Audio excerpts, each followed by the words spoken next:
Catherine Salvino, bonjour. Catherine, vous êtes chercheure à l'IRD, vous êtes résidente en Nouvelle-Calédonie et vous êtes invitée aujourd'hui à l'AFD pour nous parler notamment d'un projet qui s'appelle CLIMSA, qui est un projet qui réunit l'AFD, l'IRD et également Météo France et qui vise à prévoir, en tout cas faire des modèles pour prévoir le climat dans le Pacifique à des horizons 2040, 2070 et même 2100. Alors peut-être vous pouvez nous expliquer comment a été constitué ce projet, ce qu'il vise à faire. En un mot, du point de vue de l'AFD, ce qui nous a beaucoup intéressé, c'est d'accompagner les Outre-mer pour leur permettre d'anticiper l'avenir, de se préparer et d'investir dans la préparation de l'avenir, en particulier pour le domaine agricole. Voilà. Donc peut-être, si vous voulez bien nous parler de ce projet CLIMSA et de la manière dont vous l'avez construit. Merci beaucoup. Merci de m'inviter aussi, de pouvoir intervenir et de parler du projet. Donc, le projet KIPSA, il a été monté déjà il y a quelques années et il associe différents champs disciplinaires.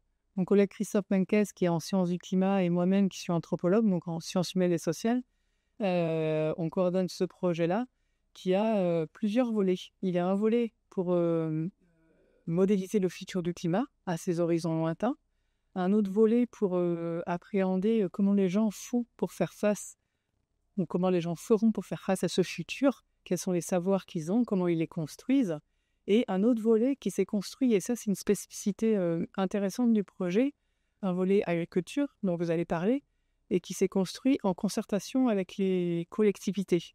La première année du projet, on a eu les 3 territoires ultramarins ainsi que le Vanuatu qui participent au projet, et on leur a demandé quelles étaient leurs priorités de secteur, de travail pour le futur, et c'est l'agriculture qui est ressortie. Donc si on reprend, donc c'est un projet scientifique. Peut-être qu'on peut dire, avant le projet CLIMSA, la plupart des modèles climat travaillaient sur la base d'un filet, donc avec une maille de 100 km, donc des carrés de très grande taille qui ne permettaient pas forcément de bien comprendre l'évolution du climat sur les territoires insulaires. Donc ça, c'est la dimension scientifique. Et puis, il y a des objectifs pratiques de société, j'allais dire, pour accompagner les populations. Peut-être, vous pouvez déjà nous dire quelques premiers résultats, à la fois de la partie scientifique et puis les premières observations de vos interactions des différentes populations, que ce soit en Calédonie, au Vanuatu, en Polynésie ou à Wallis-et-Futuna. Donc, c'est ce 4 territoires principalement concernés par le projet CLIMSA. Oui, et bien du coup sur le volet sciences du climat, les collègues ont beaucoup travaillé, collègues de l'IRD et de Météo France, pour peu à peu s'approcher d'une maille plus fine, puisqu'on était sur 100 km avant le projet KIPSA. On est descendu avec des modèles Arome à 25 km et on est en train de descendre à 2 km de précision. Donc en fait, les modèles précédents ne prenaient pas en compte le fait qu'il y a des îles hautes et des changements du coup dans les courants qui vont transformer un petit peu le climat. Donc, on a des précisions de plus en plus fines qui commencent à sortir. Nous, on se sert aussi de ces résultats en sciences sociales, puisque quand on va aller faire les restitutions auprès des populations, ou quand on leur pose des questions, on mobilise un petit peu les modèles que les collègues ont commencé à créer. Donc, on questionne les gens sur le futur et sur le passé. Comment est-ce qu'ils font pour faire face aux sécheresses, puisqu'on sait que dans le futur, il y aura des périodes, d'après les résultats des collègues, il y aura des périodes de sécheresse et qui vont être plus importantes dans les temps de El Niño, des périodes de fortes pluies aussi plus importantes. On sait aussi, d'après leur modèle, que la température augmentera, alors moins fort qu'en Europe, par C'est exemple. un effet de l'océan qui modère la hausse des températures. Modère à la hausse des températures, mais on a aussi pas mal de courants atmosphériques qui vont un petit peu transformer aussi l'arrivée des pluies, des temps de sécheresse, et c'est ça que les collègues modélisent. Vous allez donner quelques éléments sur les précipitations, peut-être un mot sur les cyclones et les catastrophes qui sont aussi parmi les éléments qui peuvent être prédits ou en tout cas sur lesquels on peut faire des hypothèses plus solides grâce aux travaux de modélisation. C'est ça, on peut faire des hypothèses plus solides sur des questions atmosphériques avec le projet KIPSA. Donc on a tout ce qui est pluie, tout ce qui est sécheresse, tout ce qui est vent. Là-dedans, on a forcément les cyclones, puisque c'est une combinaison de tout ça. Et on entend beaucoup parler des cyclones comme des cyclones vont augmenter. Et en fait, c'est quelque chose qui est spécifique à certaines aires géographiques. Dans le Pacifique, les cyclones... alors, il y a toujours d'incertitudes dans les travaux, mais les cyclones ne devraient pas augmenter en nombre ou en force. Ce qui va surtout augmenter, d'après les modèles des collègues dans le Pacifique, c'est la pluie qui arrivera avec les cyclones. Donc, on aura des cyclones plus pluvieux, donc avec des conséquences sur les zones d'habitation, sur les champs qui seront importantes et donc il est important de préparer. Ça, c'est un point peut-être important. Les modèles climat permettent de montrer les différences entre le Pacifique dont vous venez de parler, mais pour les Caraïbes ou pour l'océan Indien, par exemple, ça peut être différent. Oui, c'est ça. Dans les autres océans, il y a les modélisations prévoient des transformations et de l'augmentation des cyclones et de leur force plus que dans le Pacifique. Donc ça, c'est... Donc nous, finalement, dans le travail avec les habitants des territoires qu'on a cités tout à l'heure, Vanuatu, Nouvelle-Calédonie, Polynésie française et Wallis-et-Futuna, comme nous savons, d'après les collègues, que les périodes de sécheresse et de fortes pluies pendant les cyclones, mais aussi pendant certaines périodes de la Niña seront plus intenses, on s'intéresse au savoir que les gens ont aujourd'hui pour se préparer à des fortes pluies, à des sécheresses. Comment est-ce qu'ils arrangent leurs champs, comment est-ce qu'ils gèrent l'accès à l'eau, comment est-ce qu'ils font pour l'évacuer plus facilement.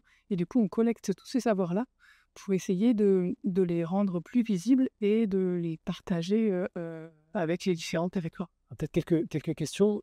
Comme vous l'avez compris, hein, le projet vise à permettre notamment aux agriculteurs de se préparer au climat de demain, d'anticiper, de construire des savoirs.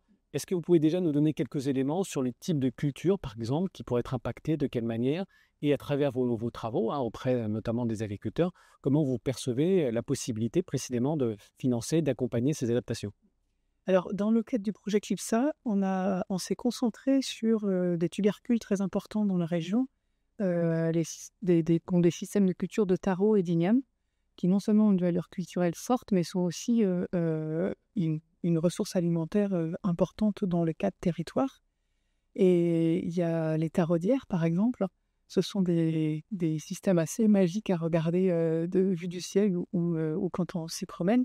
Et elles reposent sur des circuits d'eau et elles reposent sur le déplacement de plumes. Donc des sécheresses importantes vont rendre difficile la culture de ces taraudières.